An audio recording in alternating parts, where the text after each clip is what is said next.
guys, settle down. Oh my goodness. Woo!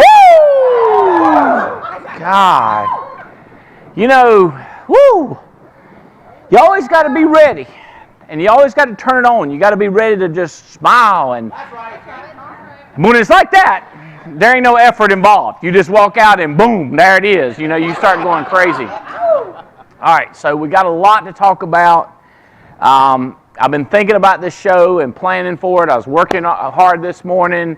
I was talking up until about 60 seconds ago with a new president of Mutual of Omaha and a guy named Dan. And Dan Martin, he called me, left a message. I was like, I got to call him back, tell him we fired up about Mutual of Omaha. So they've made a lot of big changes, and he was just making sure that he knew that the Alliance was #1 priority with Mutual of Omaha. And I was like, you know, because you always think, I mean, right, you always think the world revolves around you anyway, and it doesn't help when somebody tells you that it revolves around you. You know what I mean? You're like, okay, so everybody calm down, right? But it was great to hear from him because I know they've had some major changes. So anyhow, it's just good stuff happening everywhere with the Alliance. And did I tell you, I have not changed underwear in 8 weeks now. I don't want to. I mean, you know, things are going good. You know, I mean, I don't know about y'all, but I mean, I talked to Davies this morning. He said, no, me neither. He said, everything good? Now, we wash them. I understand, you know what I'm saying? I wash them and everything. James, every day, get them back out, lay them right there. I'm like, it's crazy, man. Don't change. I mean, you know what I'm saying? When things are going good. All right, if you're like part of the Alliance, you go, they ain't going for me. Well, maybe you should change. I'm just thinking maybe you should make an adjustment. That's what they say. If it's not working right, change the way you hold your mouth. Right? You're like, that's what my dad used to say fishing. If we weren't catching no fish, he'd say, boy, you ain't holding your mouth right. I'd be like, how am I supposed to hold it, Daddy? Okay, we got stuff happening everywhere. I got stuff to cover. I got some teaching I want to get through with you. Hey, Billy, have you got those videos that I give you? The one of my dogs. Where would that play? It would play straight into there, and it would play right here. Can you pull it up, or do I need to do it? You can control all kinds of stuff up here. The next one. All right. Are you going to be? Can you rotate that or no? If you can't rotate it, that's fine. Can't rotate it? Will it rotate for the other people? Everybody have to look at it sideways? It does work, don't it? I just took this morning. I live out in the country, right? 50 acres. Can you see what the dogs are doing? Can you see they're kind of focused on something? Yeah. There you go, right there. Hey there, boy. You gotta back it up now. I didn't know you had the audio with it. You gotta just back it up. Hey, boy. Okay, so my wife dogs went crazy last night. This morning she said, you want to see what they are after? I said, are they in the hunt? She said, they are after him. Come out here and see him. Get him, boy. Can you hear him? Get him, boy. Get him, boy. Get him. Get him, boy. Get him. You see him? Look at him.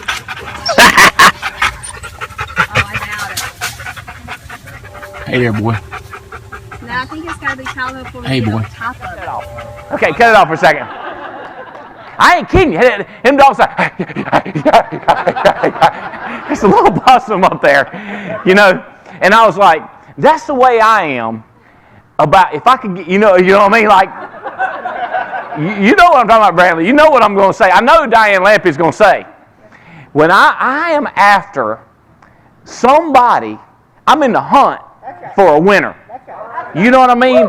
This person that's got the heart and they got the drive, they got the ambition, they want to change it. And I'm just like this. You know what I'm saying? Right? But that's the way my dogs are right there. I'm telling you, the grass, did you see around? It's a grapevine, and it's a possum up in that grapevine, and he can't leave. Okay? And they've done dug holes. The grass is dead where they're pacing around it since somewhere around 1 o'clock last night when they woke us up. And when I go back today, they're going to be right there. Cash is the big one right there that's on it. He's the craziest one. I mean, I've seen him go out there and take a turtle and just bite it and throw it up in the air, then bark the whole time he's coming down and just keep going after it, you know. And I think about, I mean, agents are the same way. You know, I'm going like, when you see it, you got to get after it. You know, you can't. They're focused on it. They don't care about nothing. I mean, they're going to lose weight today. You watch. They're going to skip stuff today. All right. So I want to talk to you about that. How to recruit, how to bring them in, how to be in the hunt, and how to bring somebody in. I want to talk about the questions that you have to ask. All right. So that's the whole thing we got to get to. It's going broader. Figure out what song they're singing, then figure out what key they're playing. It's the whole deal. It's how to get from the head to the heart. That's where we're going. Okay. Now, but I got stuff to cover first that I got to get through. Forrester's contest that we rolled out last week. So we're in the first week of this. The bottom line is you look at the previous 8 weeks you were with Forresters or with all our carriers. How much did you write? If you did, so I didn't write any. Well, good. Every dollar you write going forward counts to the contest. So if you're in this one contest, can you pull up that thermometer? Were we able to get that on? Okay, so there's one contest going that's only agents that were contracted this year or last year. That's a group of cruises to Atlantis and their private beach. So that's a smaller group of agents that are contests. And however much you wrote, whatever average is, every week above your average. So let's say, Mike, if you were writing $5,000 a month, so $1,000 a week of Forresters, everything above $1,000 a week is points to you. And that's a group for agents that have been here more than 2 years. And then everybody, there's a lottery going, so every $2,500 of premium in a month that you do with Forresters is a lottery ticket. And then there's one for agency managers, okay? So then all these points count toward this cruise we're going to take. It's a little small 3-day cruise. If you've never been on a cruise, it'll give you some taste. It ain't nothing like what we did in Greek Isles and nothing like what we're going to do in Europe in 2017, okay? And I mean, this is the kind of things we deal with. If you're not hadn't been a part of us before, this is the kind of thing we're dealing with all the time. Trips, traveling. That's right. Okay, so here's the way it works. If you based the contest on exactly what we did the first half of the year, there's no trips available. If you base the contest what we did on the last 6 weeks, because the alliance has just started to take off, if you base it on that, we've won 20 trips. Okay? So I don't know the spread. Maybe it's 5 for new people, 5 for existing people, 5 for lottery ticket. I'm not going to look at how the distribution, how many it is. But where could we be? Everybody writes a little more Forresters, we get up to 25 trips. Because even people that don't win the contest are going to count toward helping win more trips. Does that make sense? The more we write, overall, somebody says, well, I ain't going to win anyway, I ain't going to write it. Go, yeah, you are too. You need to write a child whole life. I'm going to tell you one thing. You sell a family, well, you got a family of policy, they better get a Forrester's policy now. I'm going to tell you can check with people you write a Forrester's lately. All right, so you can get us up to 30 trips. I'm telling you, 30 trips is very doable. I know the numbers.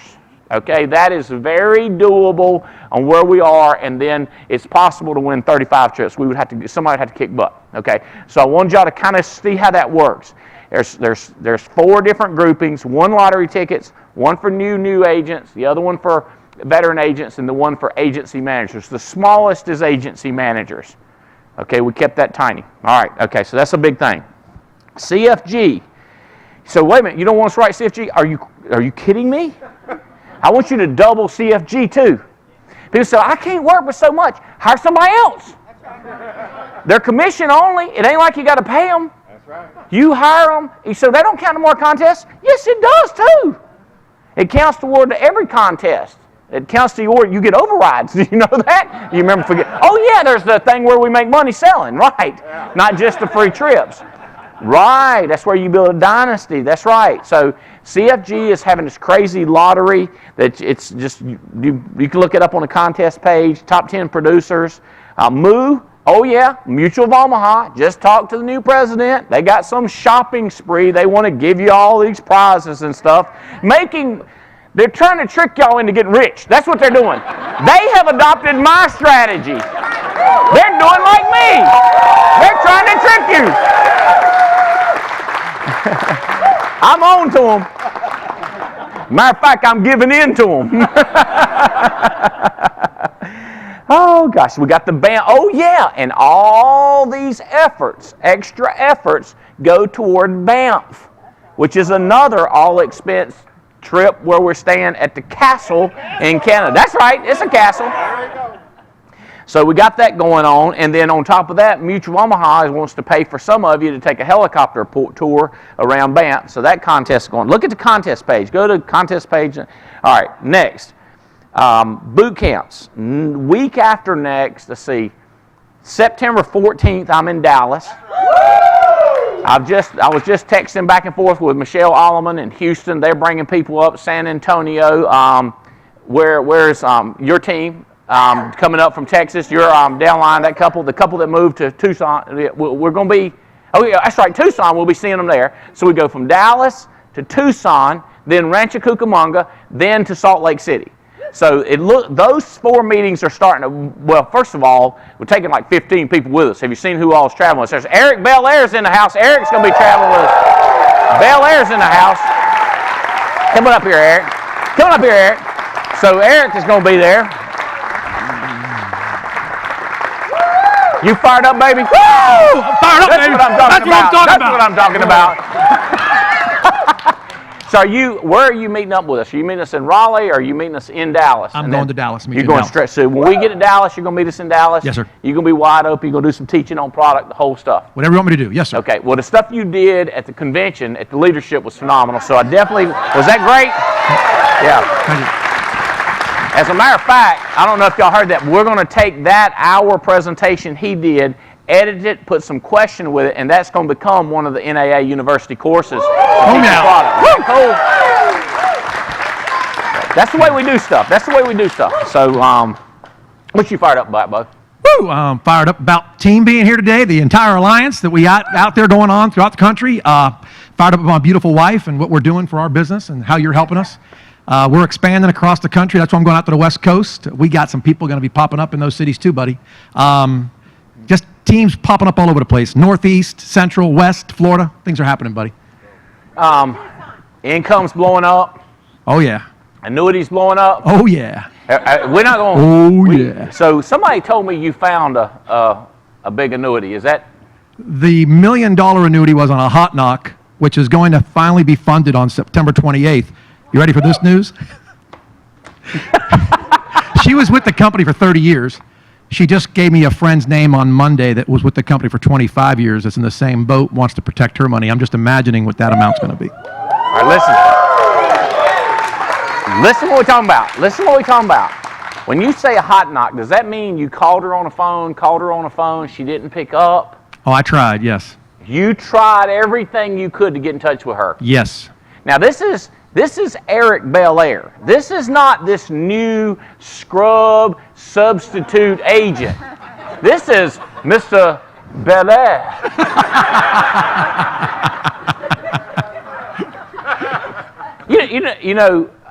What it reminds me of when I say hello, sometimes people call and they go, "Why are you answering your phone?" I go, "Well, I still actually use the bathroom also."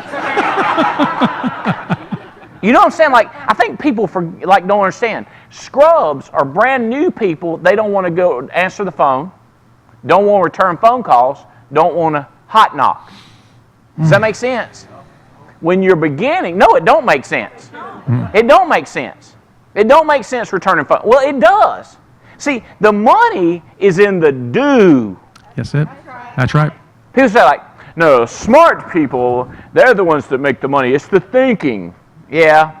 Think about it and then do it. Yep. The thinking part you're right about. It's the do part you're missing out on. My man here, Florida, sun beating down. I mean, do you have people following you around fanning you while you're not knocking? Mr. Belair, could I get you some juice as you proceed to knock on the door? Mr. Belair. People will. go like, that's beneath me. Hey, it ain't below your income, buddy. Woohoo! Woo! That's right. That's what I'm talking about right there. You want your income to go up, you need to get down. That's right. If right. you think returning phone calls and making phone calls to people and taking phone calls at odd hours is being low, get lower. Because you'll make your income go up-er. You understand what I'm saying? That's right. That's what my man doing. Out knocking on doors of people that he's called and called. I'm just going to call the A-lids and I'm going to take the top of the market. And what? Well, let me tell you where the money is. The money's out at the edge of the limbs, out at the top of the tree, where the risk is, baby, where the sunshine is, man, what the rubber hits the pavement, man. That's right. what he's, man, knocking on the door. What day was it? Saturday, Monday, Tuesday, you remember? It was a weekday, probably Tuesday afternoon, about 2 o'clock, 3 o'clock, the first time I met her, about 4 weeks ago. Have any idea how many times you'd called her? Well, I found out after I'd finally met her, I called her a lot. She has a sleeping disorder, so she doesn't wake up until the middle of the afternoon. And she had to get up out of bed to get the door when I got to the house. Well, do you have any idea, recollection? Was it an internet lead, telemarketing lead? It was a final expense lead. It was a final expense lead that she never would answer the phone. He knocks on the door. What's the lowest commission somebody would make that closes a $1 million annuity? What's our low commission? $65,000.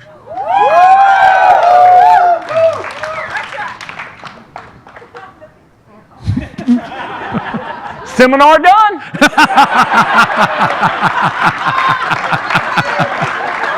Boom, yeah. It's doing the do. It's you got to have chances to win. That's what we did the last 3 or 4 seminars was about number of leads. I can't get into that again because I've done that one time. But that did it again right there. All right, dude. So you fired up about that. Now she's giving a referral and pointing to somebody else. Business-wise, where all you got people from? What states are represented here in your team? We've got Mobile, Alabama in here today. Chris Robinson and his growing organization. There you go. We got Keith Buckland from Florida in here today as well, from Florida. And we'll have more people here next week. You got Mobile and Florida represented today. All right, good deal. And we're going to be in Tucson, Rancho. And then we've got Instant Thunder. Is this where we are, September 19th, 11th? No. With 2-4? We're just getting started then. So we're right here, September 2 through 4. We got another group coming in next week. Yes, sir. I better get my mind right. And then we do have, this one is completely sold out, as y'all can look around and tell. We do have a couple more seats here, so let Chris Revis or Amber know. And then we've got quite a few more here September. And then we have an open house September 30th that'll be all day free. And people ask, is the open house the same thing as Instant Thunder? I'm like, no, no. Don't get me wrong. You come in, you see everything, you get a great tour, but you guys are going to be immersed here with the Instant Thunder. I mean, it's going to be concept training. Yep. We're going out to the cabin. It's going to be crazy. All right, then the group of people, you're in a Captiva group. Yes, sir. Group of people that have been doing the most opportunity meetings across the country. We invited them for an all-expense paid free trip to Captiva, Florida. So those dates are coming up. All right. I should be good. Oh, open house is here, September 30th. It's noted. Okay. Thank you, Eric Belair. Proud of you, buddy. Appreciate you being on the team. All right.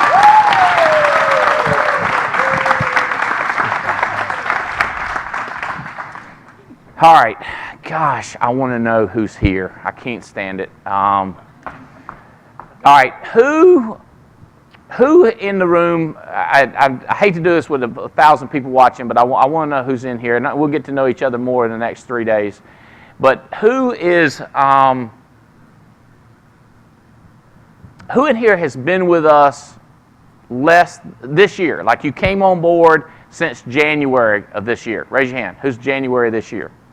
Now, keep your hand up. Keep your hand up. How many of you, keep your hand up if you've submitted over $10,000 in premium so far since you've been here? So over 10,000. Okay, yeah, don't add hands. It's only people that joined. All right. How about and contracted an agent? Keep your hand up. And contracted an agent.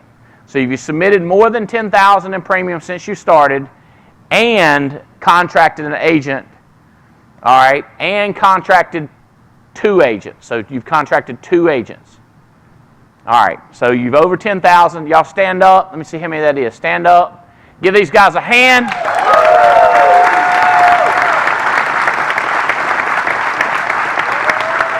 All right, and contracted more than 3 people. Raise your hand. Raise your hand if you're more than 3 people. More than 3 people. Stay standing. Stay standing. Okay. All right, hurry up. Y'all come down here real quick. Give them a hand. Come on down real quick, real quick, real quick.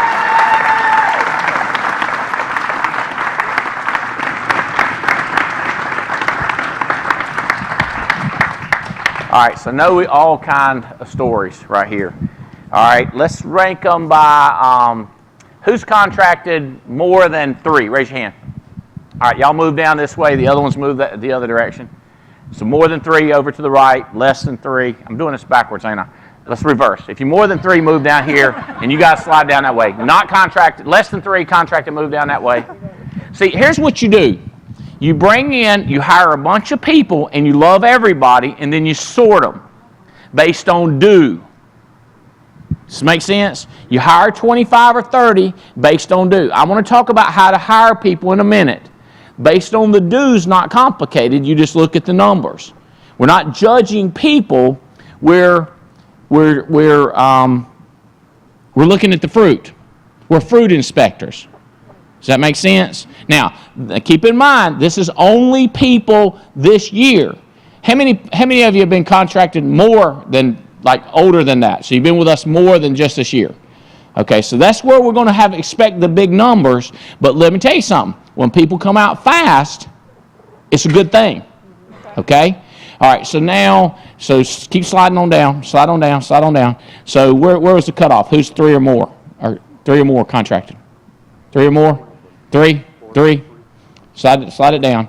Okay, now 4 or more. Who's contracted 4 or more? All right, slide on down, so we can get y'all dead center. All right, so 4 or more. So y'all have contracted 4 or more, 4 or more. All right, how many? 4? 13? 15. Okay, y'all slide down to the end. 4, 6, 6. Okay. All right, so, all right, y'all seeing how this works? Then we sort them by who sold the most. Does this make sense? So you're hiring everybody, and I'm going to show you how to bring them in. Okay, that's what we're going to. That's my whole teaching thing. But I'm trying to figure out who I'm talking to. All right, so 13. Are you talking about in width, Diana, or in your whole hierarchy? In your whole hierarchy. Okay, because the way you ask a question determines your answers. And I knew I didn't ask it real good because I let them interpret it. And the optimistic people always just pick the best, what looks best for them. Well, people say, did you want me to tell you submitted or issue paid? I like the people who says, I wrote 35,000. That's right. You know what I mean? I hate when people go like, and like, I don't care. I just want to know how much, I basically want to see your attitude. I don't, what do you think is, I'm not getting ready to, what? With the details. We're in the middle of a show here and you want me to make a decision. Did you mean direct to me or overall? Pick one and say a number! Right? My goodness gracious. So, how many people, let's see, let's start here, and we're going real fast. Name, who hired you, and where you're from. Jeremy Covatana from Kansas City, Missouri, hired by Jay Turner, part of the Chadwick Ray organization. One more question. How long have you been with us? 2 months. 2 months. There he is. Jeremy right there. Same thing. Who are you? Where are you from? Who you hired by? McKinnell. I'm from Mobile, Alabama, and Chris Robinson hired me, and I've been here 4 months. Woohoo! That's what I'm talking about. Belinda. That's Jeremy right there. That's Belinda right there. Brandon Burton, Virginia Beach, hired by Pamela Moore. And how long you been with us? Been with NAA since January, 8 months. 8 months, so right maximum. Good to see you, buddy. That's Brandon right there. That's Brandon Burton. Jamie Cato, hired by Jerome Boateng, part of the Argenio and Katz organization in Wilmington, North Carolina. Tell me your name again. Jamie? Jamie Cato. Jamie. And how long you been with us? Since February. Since February. There he is, Jamie Cato right there. Dustin Craig, hired by Paul Roberts out of Louisville, Texas, and been here for about 4 months now. Justin. Dustin. Craig. Dustin Craig. Yes, sir. Okay, because I keep sir. remembering the Craig part because, what's his name? Paul Roberts keeps sending me pictures of y'all and the whole thing. And we met, matter of fact, this picture he sent, we were talking somewhere, where was that, at the convention? Leadership. We were at leadership just a couple months ago. Yes, sir, in your office. Yes, sir. Good deal. Good to have you here, Justin. All right. Wes Godfrey, hired by Jason Thornton out of Portland, Oregon. Been with NA since about February. So you flew in from Portland, Oregon? Yes, sir. Wes, thank you, man. Appreciate that. That's what I'm talking about there. That's Wes Godfrey right there. Hey, no, you've hired 4 people, right? Yes. Is that 4 in width or 4 in your whole hierarchy? No, in width. Do you have any idea how many overall? I'd take a guess and say 15. 15. And how many, are you selling a lot? Are you selling a little? How's that going? I'm on the roller coaster, up and down. Still learning? Yeah, still learning. What's been your best month?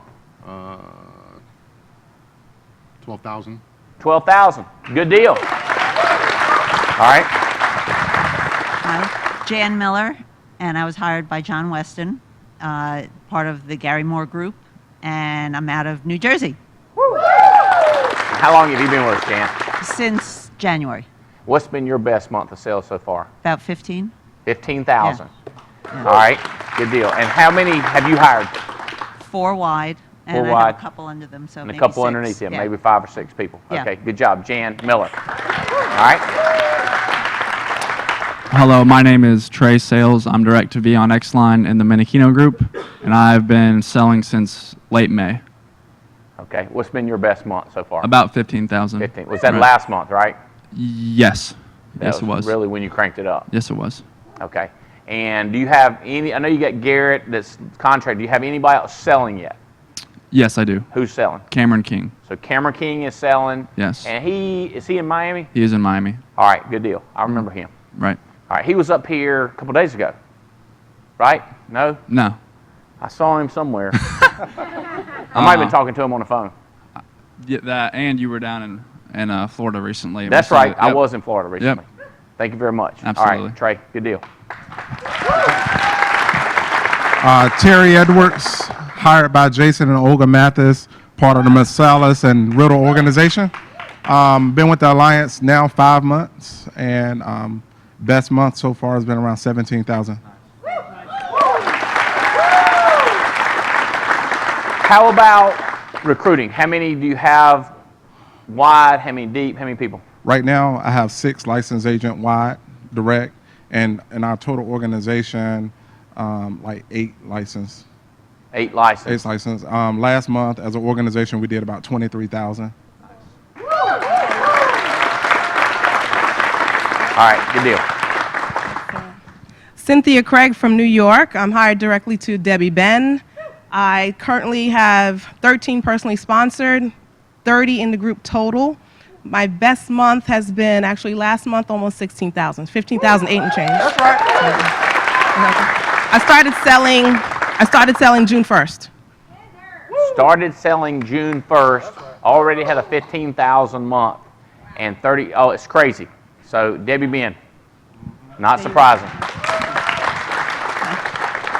Diana Castile out of Asheville, North Carolina, direct to Stephen and Holly Davies. I started February of this year, and we have 15 wide. We've got 5 that are direct to us, 4 in licensing right now, and my best month was a little over 19,000. I'm glad you're here. I was talking to Stephen Davies this morning. Okay, all right. So, gosh, I'm like, okay, so I want to play names and make sure I get all the names right, but I want to know y'all. So let's make sure we hang out. This group, this select group, I need some special time. I'm talking to my staff to make sure I get them around in my office and we talk and we hang out, okay? Special night out because you guys are kicking butt. All right, y'all grab a seat. Thank you for being part of this team. Woo! All right. Hey, the top 3, Diana and Cynthia and Terry, if y'all would come back up here, please. because y'all are killing it. Most sales. How about this? Most sales and most recruiting. Okay, now watch this. Here's what people think. I don't want to get my people recruiting because they won't sell. I say, get your people recruiting because they'll sell. Proof. Proof. You with me? Now, nothing wrong with people selling like crazy and not recruiting. Nothing wrong with recruiting like crazy and not selling. Is it better to sell and recruit and build? Yeah, because it's the one thing we do. And if you don't do the one thing we do, you ain't doing the one thing we do, which is those things. Does that make sense? So you listen to what they're doing. They're hiring like crazy and selling like crazy. And so people ask things like, how are they doing it? So these are three you want to ask is how you do that. I was talking to Jim Miniker. Is that how you say his name? Miniker. Yeah. And I talked to him this morning, and he was talking about how he rode around and watched you do what you do. And he said he loved your schedule and your calendar, how you were doing things. Now, Jim is hired by Twig Rollins. Now, get this. This is what's crazy about the Alliance. Right. Is we work like a team. And the more we help each other in the meetings across the country, the more this thing is going to blow up like Mount Fuji, Marty. You tracking on this? And I was talking to Stephen Davies this morning. A lot of people go like, how'd you talk to so many people this morning? I didn't do much else. Okay? You say, and you was out there filming the dogs chasing a possum. Mm-hmm. That's right. And I was talking to Tim Goad riding up here. That's just, and the president of Mutual. How you do stuff? It's called do. Do it. I ask people all the time, like, what do you do? And they start telling me, well, I want to be rich and I really want to be free. No, what do you do? What are you doing when you wake up in the morning? What are you doing at night? I tell people, like, after 5 o'clock, what do you do? Well, I eat dinner, of course. Like 17 courses or what? Because, you get home. I get home 6:30, 7. James cooked something or I brought something to eat. We've done about 45 minutes. We sit around. My son ain't interested in talking to me about we chit-chat about 45 minutes. He's ready to fight, go shoot something, or go see some girl. You got it done. That's what I'm talking about. I'm like, what else do you do, people? Worrying, thinking. All right. What advice would you have, Terry, for brand new people? You've been with us how long? 5 months. 3 months. 3 months. 8 months. Okay, 8 months. All right, so I'm thinking it's fresher on his mind. So let's start here. Tell them what would advice brand new people, they want to be you, or they started a year ago and they hadn't had quite the start you're having. So they're going like, fresh start, right? Mm-hmm. Fresh start. What would you tell them? Just get started. Okay. Period. Just get out of your own mind. Stop trying to plan it out and write everything down and start trying to learn all of the carriers and make sure you got everything done and learn everything before you get into the home. Just get started.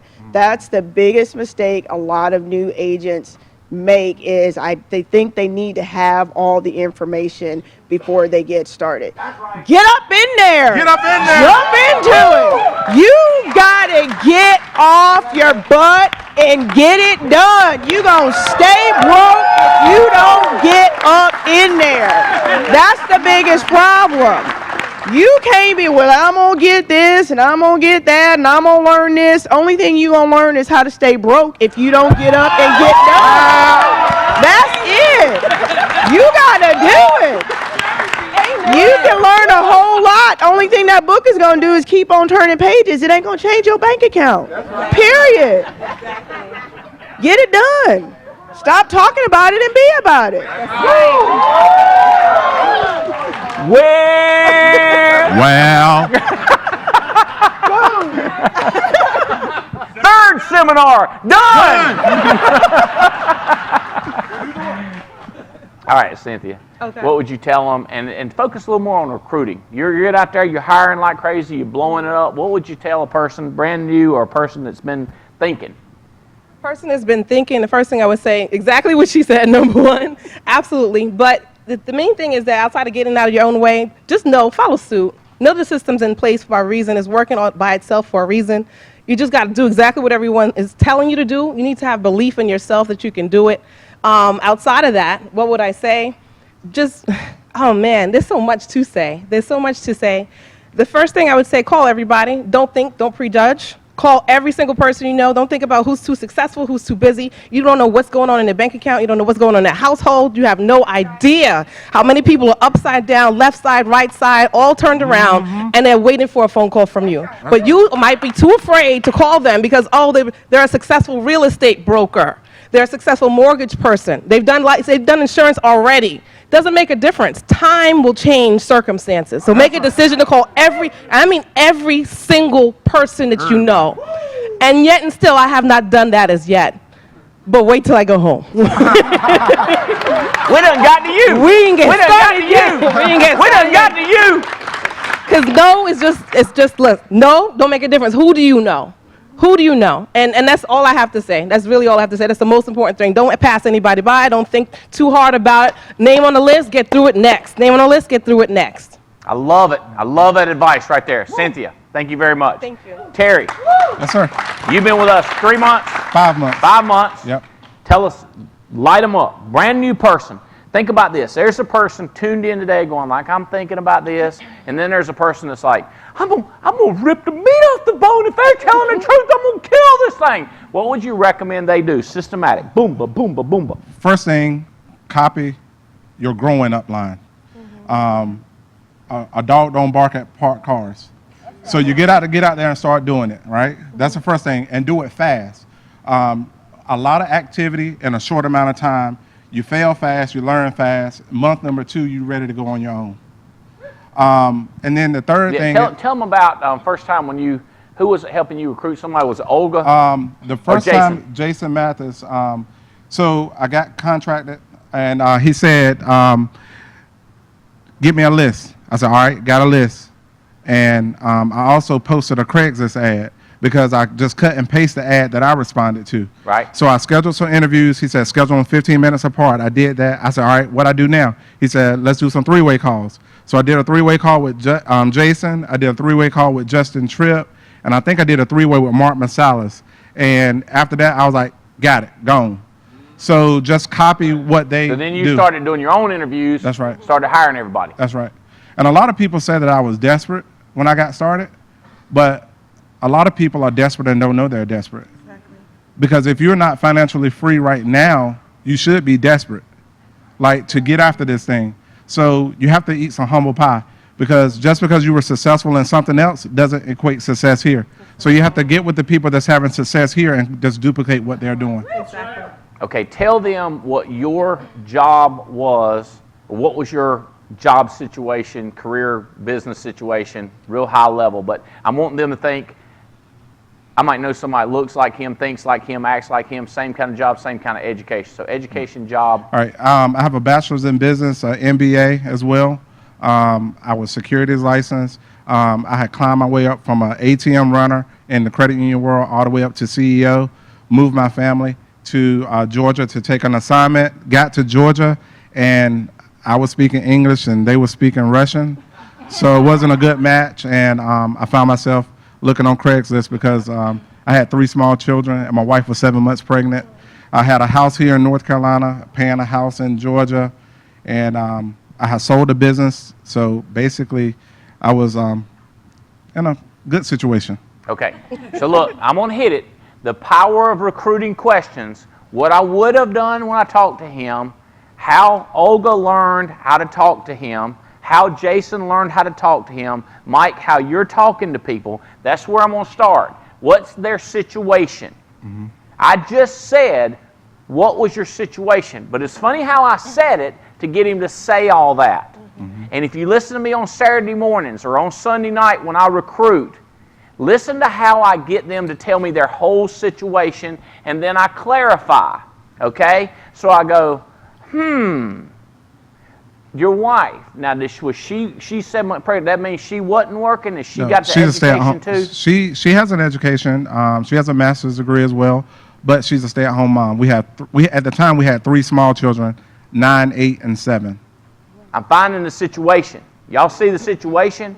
The English, Russian, No job, moved family. Whoa! Whoa! Okay? All right, same thing, Cynthia. Tell me where you were when you got a phone call or when you found us. I was in a place I was looking for a new home, financial services. I had started out originally in financial services in 96 to 99, started with Prudential, then to State Farm, then I discovered real estate, became a real estate broker for 16 years with Coldwell Banker, went back full circle to financial services 2013 with a company I won't name, but initials are AIL, NIL. So outside of that, got disgruntled, not in the industry, but with the company. And I was looking for a place that I knew that I could build a real business with a real agency. Had looked at State Farm agency, very pricey, great brand, have nothing negative to say about it, but this was a gold mine. Mm-hmm. And do you find us? Did we find you? Did you answer Craigslist? How'd that? I got an email, and then I made a phone call, and I was directed directly to the top producer. That was my question. I spoke to Robbie Kraft. Actually, I spoke to Gina Hawks first. And I looked at the corporate website, and I'm like, let me call somebody. And then when I made the phone call, Gina said, well, you got to talk to Robbie Kraft. Robbie called me, and I said, who is making it happen in the Northeast? Because I live in New York, and I want to get started. And Debbie Ben was the name. And I'm so happy and so blessed to be direct to Debbie Ben. She's a superstar beyond. She's just phenomenal. She leads by example. What I'm talking about right there. Okay. I was a retail manager for Cracker Barrel, and I was working in the largest producing retail store actually in our district, and Okay, doing is well. Cracker Barrel nationwide? Yes, it is. Okay, so Yes. everybody should know. So when you say you working there, were you the one selling the prizes out front? I Were you was cooking? I was Were you running the waitress? retail store. No, I was running the retail store. So So there's a restaurant manager you weren't and the a retail restaurant manager. You were the retail Yeah, store manager. I was a retail of the store biggest, manager. Yeah. We were doing about $1 million in sales in the store per year. Yeah. Per year. So y'all Yeah. had $1 million in sales in and your all retail those store. little knickknacks in the Cracker Barrel store. Welcome to Cracker Barrel. That was you. That was me. And but my husband actually had some major health issues, and because of the amount of hours that I was putting in, because I was working about 70 to 80 hours because I was running the store, and it just became a situation where I was really evaluating where I was spending my time and what I wanted to do. And I had a conversation with Stephen and Holly. Which you knew them, right? I You've did. known them for years. I've known them for years, and so they were like, well, you know what? We've got something that might help you change your life, and it has. Had he offered it to you before? We had talked about it kind of in passing, and I was like, We call that fishing. Yeah. He'd been fishing, because he'd tell me about you. He'd been fishing, and finally you went. You and What'd you say? Timing, circumstances? Yep. I took the bait and have just been running like crazy ever since. Actually, came to National Convention in January, got a chance to meet you, went back to work, laid my keys down, and I've been running ever since. So you said bye to the retail. I did. Good. Proud of y'all. Good people to know right there. Y'all grab a seat. I'm taking notes. Thank you very much. Okay.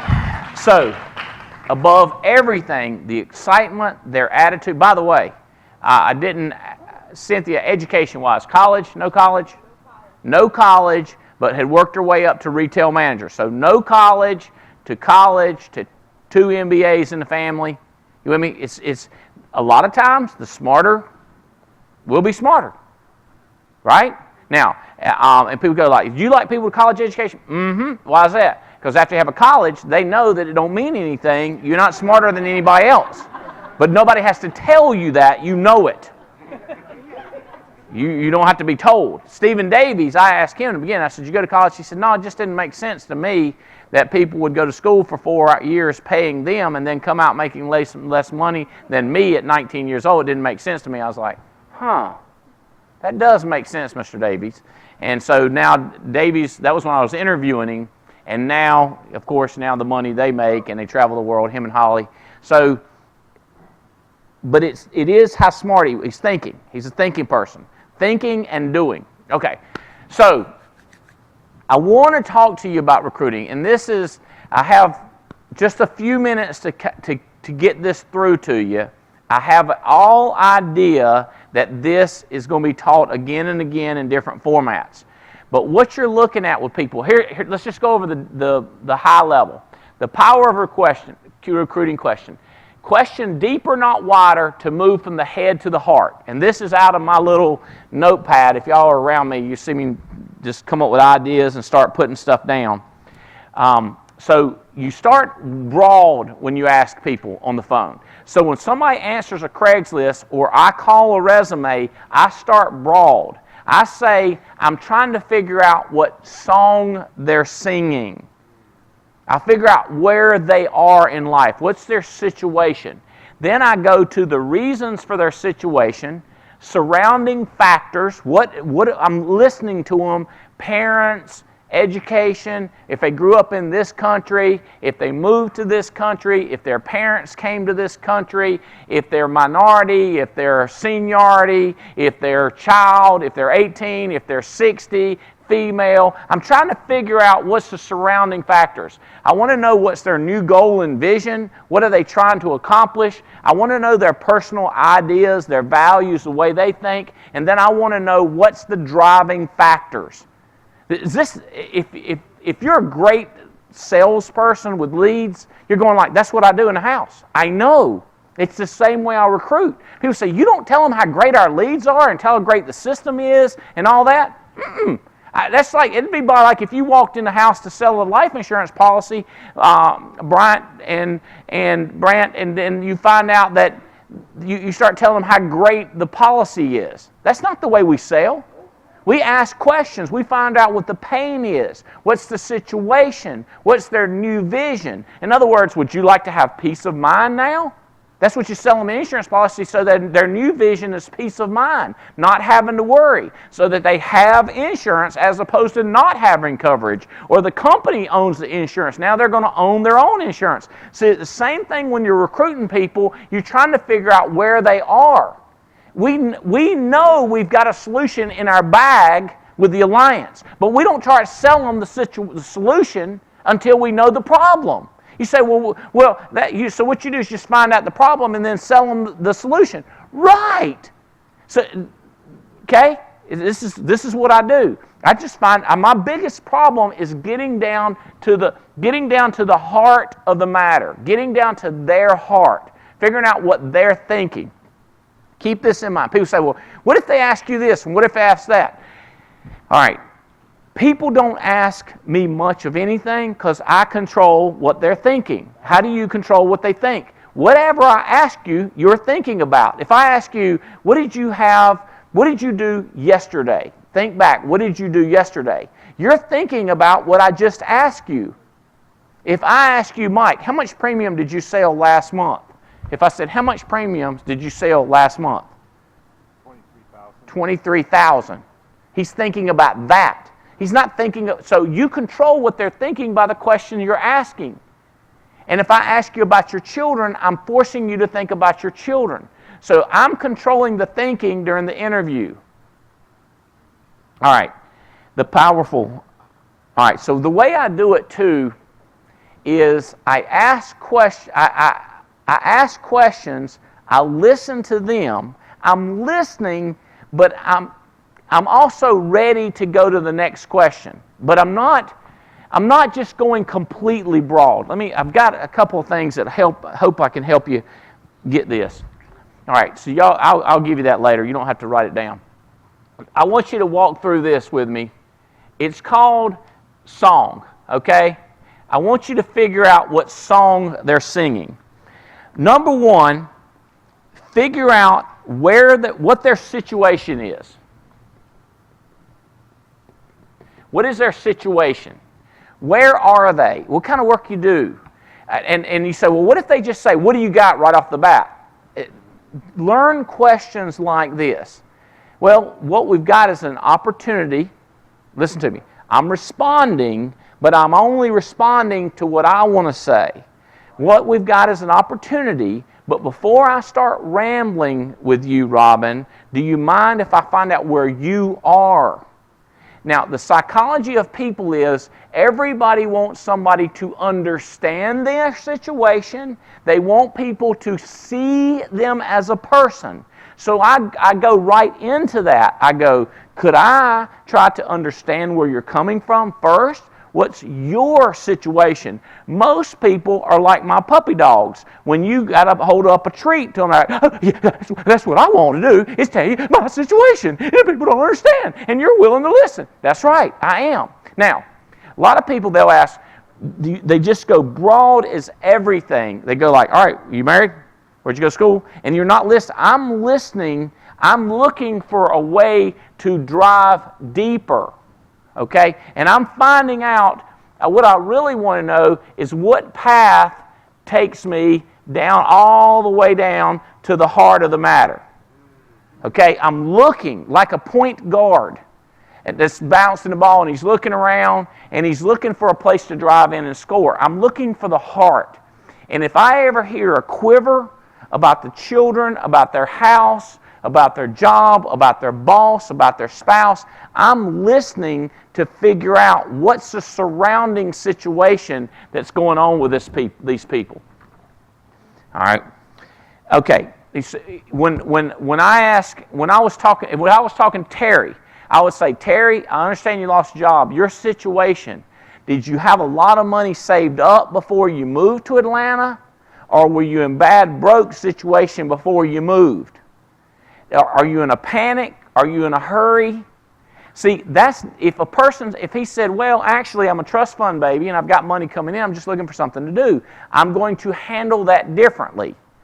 If he says, well, no, it's just me and my wife and we're not under any panic situation, but what he said is, I've got 3 children, young'uns, my wife is stay-at-home mom, I got another on the way, Andy, I got to move quick. I handle that differently. So their situation guides what I'm going to do next. I'm not, see, if they're going to take forever to do something, I'm just more relaxed. But if it's an urgent situation, I get more urgent. So their situation guides me on where to go next. Now, organization. What's the organization situation? Who's in charge? Is your wife happy to be in Atlanta? Would you rather move back up here at High Point? Does she find you the job? Who's in charge of the situation? If I'm talking to a mother with 2 kids, I'm like, now who takes care of the kids? How do you do that when you work your job? If the wife, I'm talking to the wife and her husband has another job, then I'm still wondering, does he take care of the kids? Who's in charge? Who's the decision maker?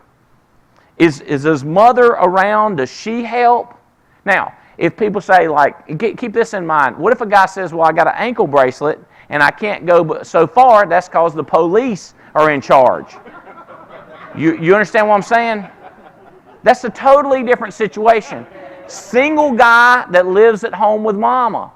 Single guy that's in an apartment with 2 other guys. That's sharing the 3-bedroom apartment. He's sharing it in all 3 of them, and I'm picturing dirty clothes. I'm picturing crumbs. I'm picturing, just not cleaned up, right? I mean, I'm trying to figure out what's the organization situation. How is it? Who's going to make the decisions when I start asking questions? Where's the money come from? Does mom supply them with your money? Does the husband control all the money? Or the situations you have no money, where are you going to get money from? Where's this? I'm thinking. I'm trying to figure out what song they're singing. I'm still, by the way, all this I'm talking about now, I'm still up in here. Okay? I'm drifting down, but I'm still up in here and finding out the situation. Now, norms. What are their norms? What are their values? See, if I can figure out what a person's values are do they believe in hard work?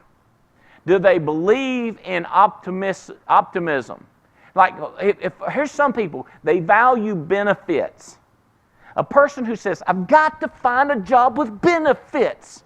Well, now I know what his values are. I've got to have a job that works 8 to 5.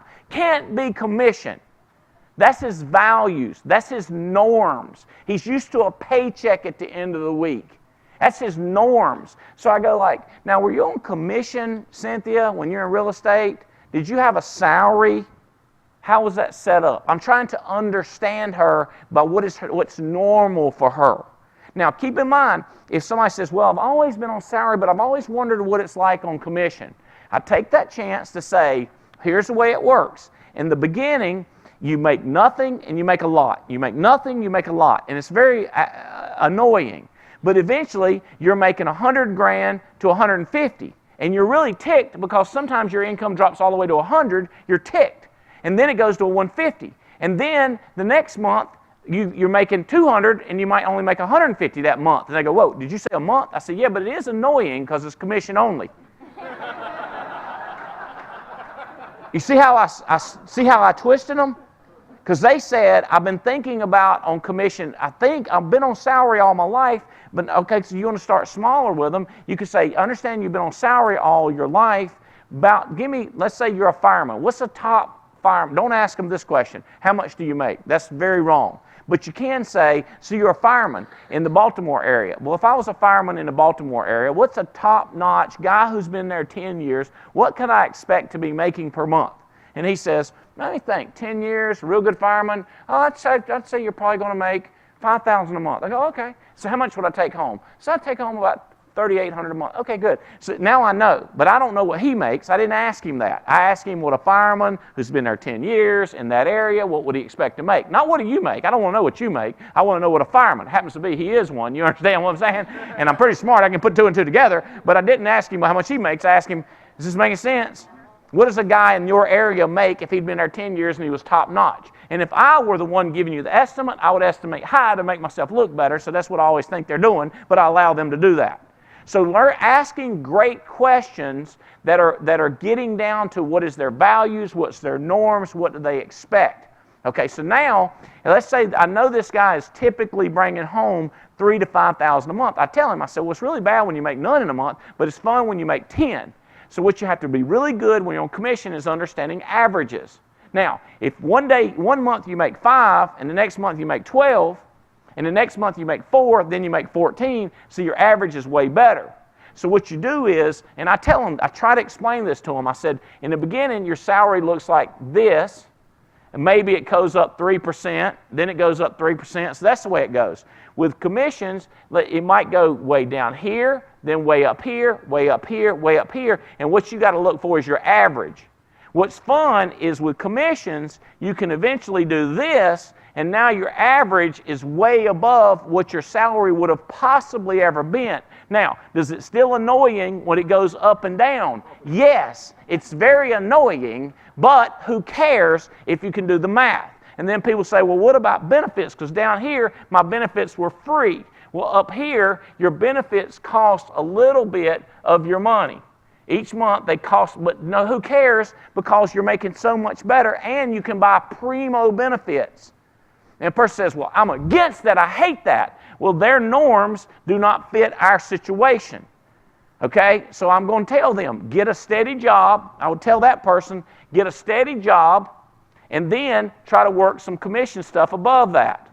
See, now he's got the best of both worlds. He's got his steady money, but he's got an opportunity to make some commissions. That's based on his norms and what he expects. So I'm figuring out what song he's singing before I start selling. Before I start solving, I want to know what song we're playing. Okay? G, goals. What does he want in life? What would be his ultimate desire? What is his short-term situation? With Terry, I've been like, short-term, Terry, what are you thinking? Now, what y'all don't know, I know a lot more about Terry already, because I know that where he is the CEO of a credit union, he also had a little business on the side where he was selling travel. And he'd also been hiring people in the travel deal, so his goal was to get out of that salary with the credit union already. So the short term, he had to plug that hole of that little salary he was making, or big salary, depending on how you look at it. But long term, my man was thinking, I got to get out of there. So the first time I met him, and keep it in mind, it goes like this for me. The way I see it, the way I view it, the way I view the world, it goes James Hill. I'm on track, James? Right? And then it goes Paul Menachino. Is that right? And then from Paul, it goes to Balak, and then Balak goes to who? Jasmine Lightborn. And then Jasmine hired Laz. This ain't going where I want it to go. I'm talking about Terry Edwards the whole time. He ain't going to come up in this description. So for me, it goes, I hired Andy Riddle.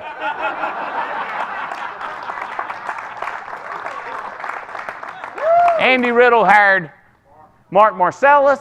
Mark Marcellus hired Jason and Olga, and Jason and Olga hired Terry Edwards. So there's Terry Edwards. You with me? So you wait a minute. Andy, you're up here, and you're thinking you're working down in this leg? I don't know where I'm working. I'm just trying to find good people to take over the world with, brother. So look, you see this. I hired James, that's one leg, and then another leg that I hired was Andy Riddle. So I'm down in here. By the way, Balak and all that crowd and all them are over here. I see them out in the crowd. This organization are here, but I'm over here talking to Terry Edwards. So when I'm talking to Terry, I'm trying to get this business bigger and deeper down in here under Andy Riddle and Mark Marcellus and Olga. You with me? So when I talked to him, I did the same thing that I did if I was hiring somebody brand new direct to me. I do the same thing. Sometimes we call it a GS3. We say you got a what do we say about them? You got a goal set, you got to go serve, and you got to get them started. So this is what I'm doing with Terry Edwards. Is this making sense? Yeah. All right. So what I'm doing is, so when a brand new person I'm talking to, it's a lot the same way. I'm trying to figure out all these items. I'm trying to figure out what's their situation, what's the organization, what's the norms, what's the goals that they want. What does he desire? What's his ultimate goal? So then, what do you always do? You always, when you have a person, you begin with the end in mind. This is what he wants. So I start telling him, this is his short term. He had to have a plug, so we had to get him licensed fast. Fast. How long did it take him to get his license, Jason? 2 days. 2 days, my man went through licensing. How did he do that? Remember, we teach people how to get through licensing. You go to the end of the chapter, you take that test. I talk to people every day that nobody has told them that, and they're just boring their way 2 days, 3 days, 4 days, and they're on chapter 1. I was like, didn't you tell them to go to the end of the chapter? That's the way we do it. We do exciting. We make the most boring industry in the world, insurance, the most exciting and craziest place in the world to work. That we do. You can't do that reading every page. Take the test. Y'all, take the test. Figure out what you need. Go back, then take the test again. Go back, do it like that. But we got it. This is all part of the deal, guys. So this is how you do the licensing fast. We're going to start him networking. Ultimately, we want him to become EVP. We want him to be a board member, right? Because that's what he desires. That's what his goal is. Now, a lot of people, they take a brand new person and they start acting like they want to be EVP day one. And I go, brah, no, just ease them into it. This guy he's got a job. He don't want to be rich. He said, well, he does. He just don't know it. I know. Let's just get him started a little bit at a time. It depends on where they are, how fast we move them into this program. All right, so after you've done, you figure out what song they're singing. You want to figure out what key they're playing with. You with me? We're trying to get it down, right? We start out up here, and we want to figure out what's the key. We all know the key is their heart, right? We know it's the key is their heart. Where's their passion? Oh, I got to go through my thing here. All right, number one, what is their knowledge? Do they understand the problem? When I say it to Terry, Or when I said to Cynthia, Cynthia, is real estate a problem or is it you? Is New York a problem? Do you have to have licensed in other states? What's the situation? I'm situation, but my situation is she's 16 years in real estate. What's her knowledge of the problem? What's her understanding? Terry, you think you might get that job back tomorrow? Or Diana, is you getting ready to get promoted at Cracker Barrel? Could you ask them for less hours? And she's like, no, you cannot ask for less. So I listened to her statements, and she says, here's the situation with Cracker Barrel. I've been there 12, how long have you been there at Cracker Barrel? 4 years. I've been there 4 years. Here's my boss. Here's the hours. Here's the upward mobility. Here's the salary track. So I understand her knowledge. See, I've went right down to what the situation is. So if it's a single mom, I'm like, all right, what's the situation? Do you have help? Is the government helping you? How much? If you made money, is it going to get cut off? Is somebody else, is parents supporting you? Will they support you in this endeavor? What's their knowledge of the situation? I'm trying to figure out. That's why it ends up getting personal so many times with me, because it's intentionally getting personal. I am trying to have absolute clarity so I know what to do next. Now, you've got to know what questions to ask. You can't ask people. I don't ask. I'm like, I want to say, I joke about how much I've watched Law and Order and the way these attorneys ask questions. But I'm not going to say, are you married? But if you said, I've got 2 kids, you think maybe they've been married, but I'm not making a decision. I go, so who helps with the children? Who helps? Well, their daddy helps. That's good. Is he there a lot, or does he work? Does he travel? No, well, we've been divorced, and he lives here, and he comes, so I go, oh. So I'm asking questions that lead to the answer, that lead to the details. I'm seeking clarity nicely. I'm not prying. I hear people, they go, I'm copying Andy. I just right out ask him. I go, Andy don't right out ask him. It might seem like he does, but they don't get mad and they don't get defensive because he don't right out ask them. He's just asking circling questions to figure out the understanding, the knowledge, the understanding of it. The knowledge of the problem. What is the problem? Is it time or is it money? Is it relationship with your manager? Is it the people you work with? Is it the ethics of the company? What's their knowledge of the situation? They live in a city they don't want to live in. They would rather move over here, but they don't know of a job over here. What's their knowledge? What's the key? Emotion. What is their emotion of the deal? What's the implications? What's the consequences? What's the pain? How do they feel? Is this something that makes you tremble? Is this something like you've got a good job and you're just checking things out? See, the way they respond is how I'm going to deliver my answer. And by the way, the better you can get at this, Dane, the more likely you're going to get production out of people the next week. The more you know the key to their life, the key to their heart, the key to their emotion, the key to their feelings, the more, Mark, Marcellus, we can be able to take them to new heights. That's right. It's understanding people. This is people skills. This is connection. That's the whole thing. All right. Emotion, implications, consequences, feelings. What are their feelings? Do they hate? Do they love?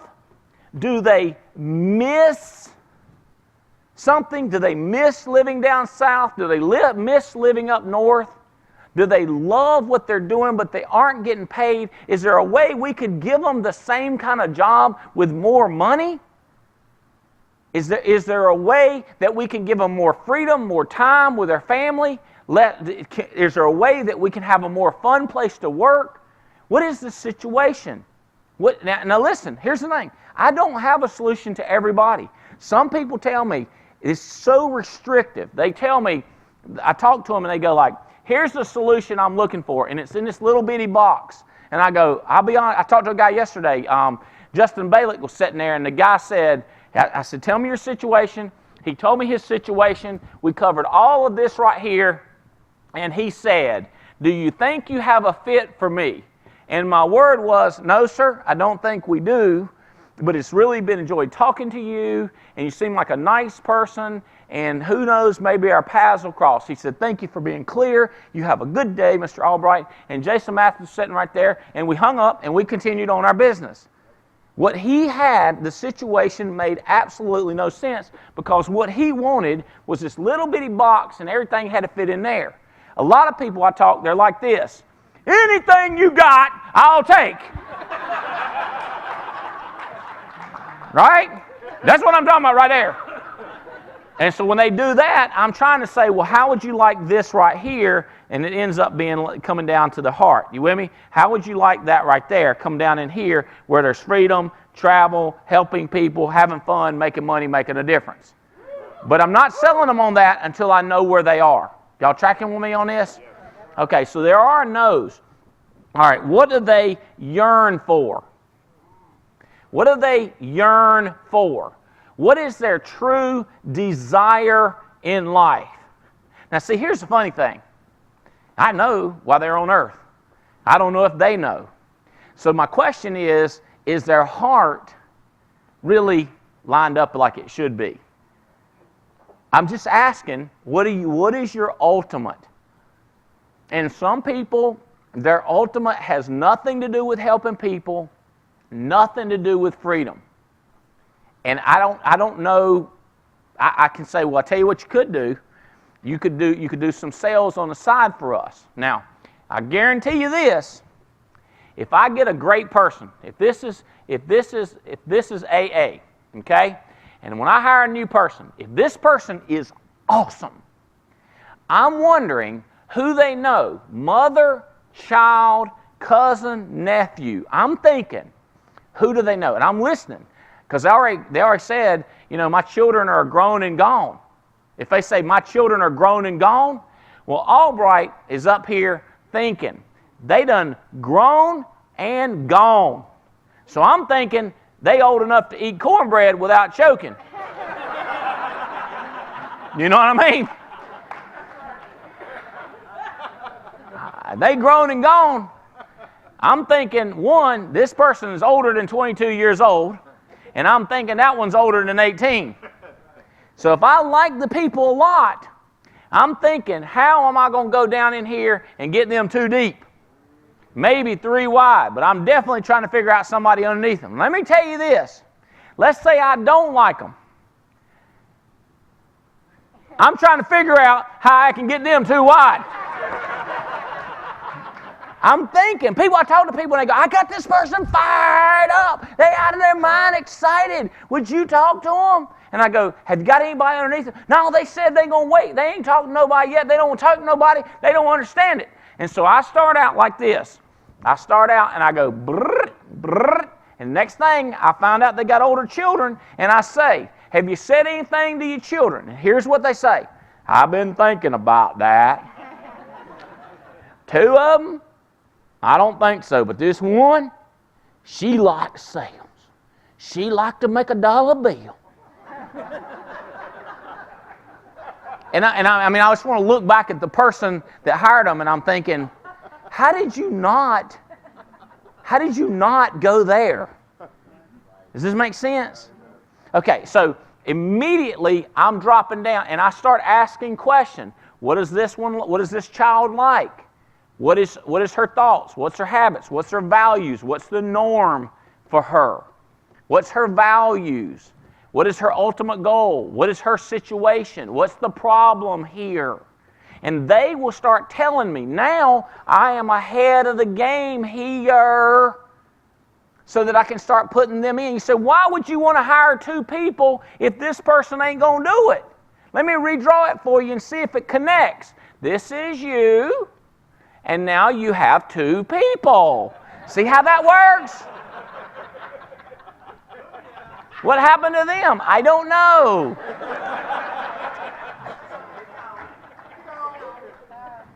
You see how this, y'all tracking on this? Song. Figure out what song they're singing, then find the key to their heart. This is all I'm doing. And then I say, you know what? This makes sense. Why don't we book a meeting? Why don't we do something? Why don't we do? Why don't we act? See, everything I'm doing is all designed on when you talk to somebody, your goal is to get them to act, get them to do. Now, is meeting with you again, if you're talking to them at noon and they agree to meet with you again at 3, is that a do? Yes. Could I ask them to do something in between here and then meet with you at 3? That's what I call a to-do, okay? I got them to look at a short 3-minute video, the profile of the company. I got them to watch the entrepreneur venture of NC State, where I'm giving the money to NC State, and the chancellor of NC State, largest university in North Carolina, is telling me how much he loves us and appreciates us. Credibility goes through the roof. I send them the little cartoon video that says you're working a job, and then you start printing the money, and then you can network out and hire other people when you get ready. I pop them to them, so I give them something to do until we meet at 3. What are the things I like for people to do? See, now how I'm getting into all the other things I like people to do, the LLC, the license, the list, and the convention. So getting people to do, and people are scared, and the faster you can get them, say, well, I tell you what, 3, why don't we get back together? I'll pop you a couple of videos, and then we will get you started in the class. What do you think about is there any problem that prevents that? Well, see, here's the thing. If I've done a good job investigating, I know they got money, or I know they're really, really, really, really, really tight on money. So I say, we really need, the first step is to get you contracted. Let me ask you this. Do you have any thoughts on where we could come up with the $49 to get you contracted?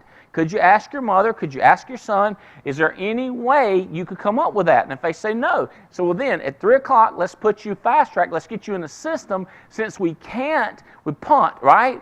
We can't contract them. We can't get them in class, but we can get them in the system. And then I say, what we can do is we can start your network until you come up with that money. So there is one thing we can do. And if they say, I'd rather wait, I go like, okay, bye. And I'm on to the next person. Does that make sense? But the person that says, yeah, the person says, why don't I just contract now? I go like, hold on a second, let me check my schedule. Now, it depends on what I have lined up, because I love to get away from a person and get back. I really would like to bam fam more than I'd like to stay on the phone with them 3 hours. I want to get a break. I want to come video.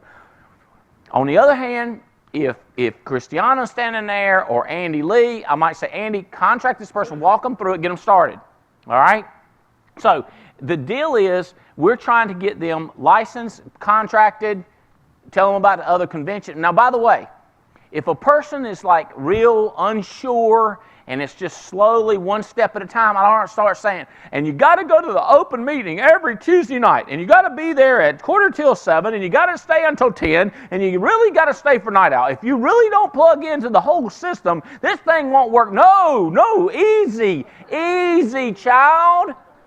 Back down a little bit. People say, well, if the meeting's next Thursday, can I just tell them to go to the meeting next Thursday? Yeah, but don't it make sense to do something 2 hours from now, and then do something tonight at 9 o'clock, and then at 10 o'clock another something, and then at 8 in the morning? You say, Andy, well, I won't be able to talk to new people. Hello? Did you remember what we're trying to do here? We're trying to get more people selling more insurance. So talking to people is not our objective. We got a live one up in here.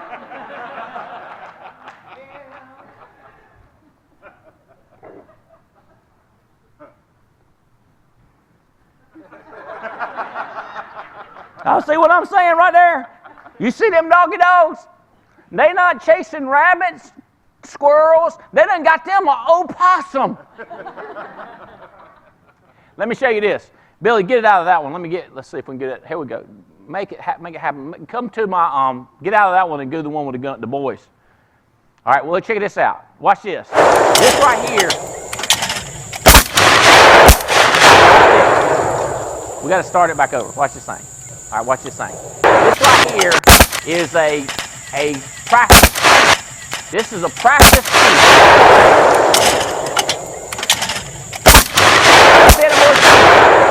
Watch it. This is big right here. It's how they do it. Watch it. Watch it. Nope, not there. Yep, there you go. Bam. Did you see my son? That's my son out there on the end. So what happens is, I go, all right, boys, get ready. Right? There he goes. Bam. There's a note. Nope, that's not one. There's one. Bam. See, pull the trigger if it was one. The first time, bam. Second time, nope. Put it back down. No, bam. You with me? So in other words, if you got one, pull the trigger. If you don't got one, put the gun back down. Did you see them throw the gun down and kick it and start crying? They were just like, one didn't come out. One didn't come out. They just put it down. But as soon as another one come out, bam. That's what you got to do. You got to shoot. You understand? And I had a guy out there this week. He never shot one before. And he said, "What's the number one rule?" I said, "Number one rule is you can't kill nothing if you don't shoot. You got to pull the trigger, right? You got to take some time with somebody. So when you hire 10 people, I ain't found a good one. What's the one that was the closest to being good? Maybe your parameters are too tight. I take all kinds of people, right? You never know. When I think I got one, I'm shooting. Meaning I'm going to book an appointment. I'm going to get to know them. I'm going to try to sign them up in class. I'm going to try to get them started. I'm going to try to get them leads. So what happens is, remember the little chicken, the little duckies at the fair where you got the little river flowing and you take the ducky up and it's loser, so you put him back, loser, put him back, loser. Then you get one that's a winner. You want to go, whoa, whoa. Now a lot of people, here's what they do. Throw him over there, and then they go, loser, loser. Then they come over to winner, and they go like, where did he go? That little joker done ran off somewhere.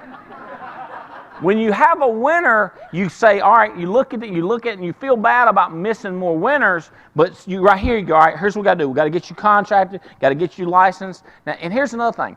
This is the person that I'm taking phone calls at odd hours of the night. When I'm busy getting ready to walk in an appointment, but I get a phone call from this winner person, the one that's crazy and focused, I go, hello, yeah, I'm walking in an appointment. What do you got, bro? And he's like, well, I got this situation. Sorry, here's what you do.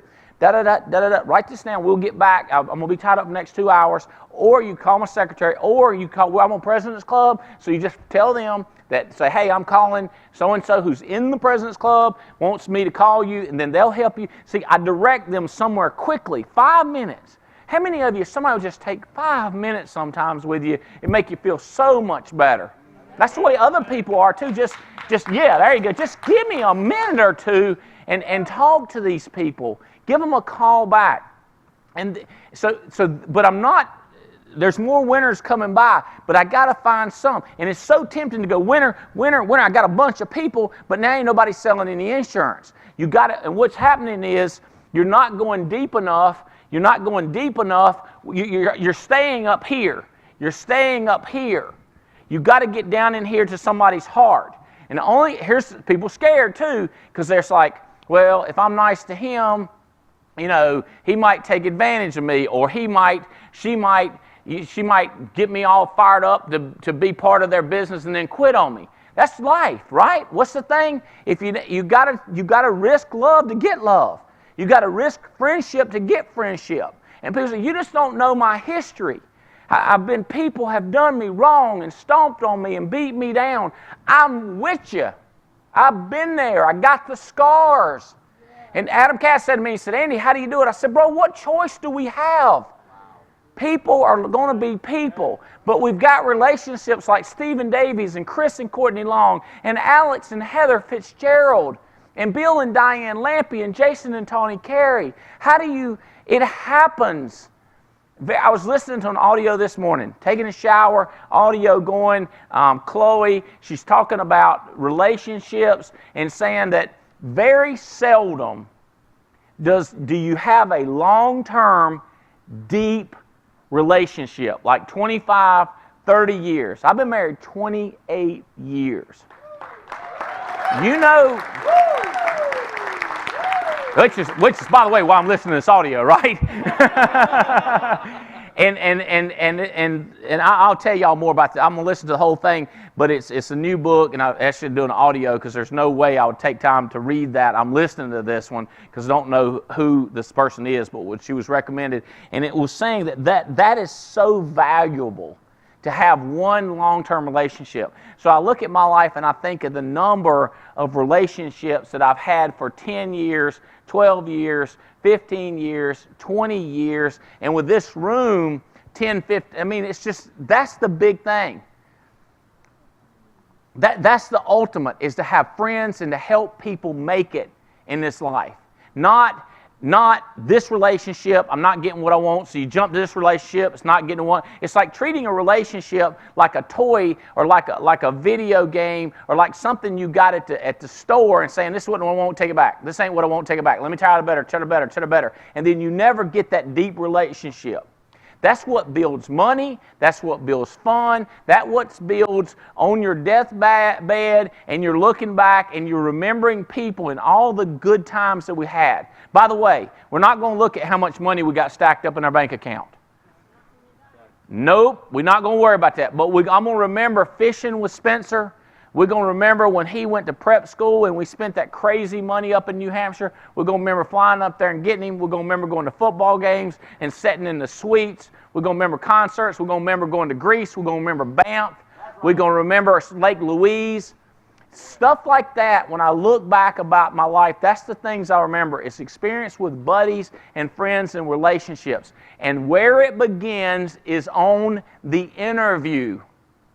And what happens is you end up hiring multiple people, and then you resort them.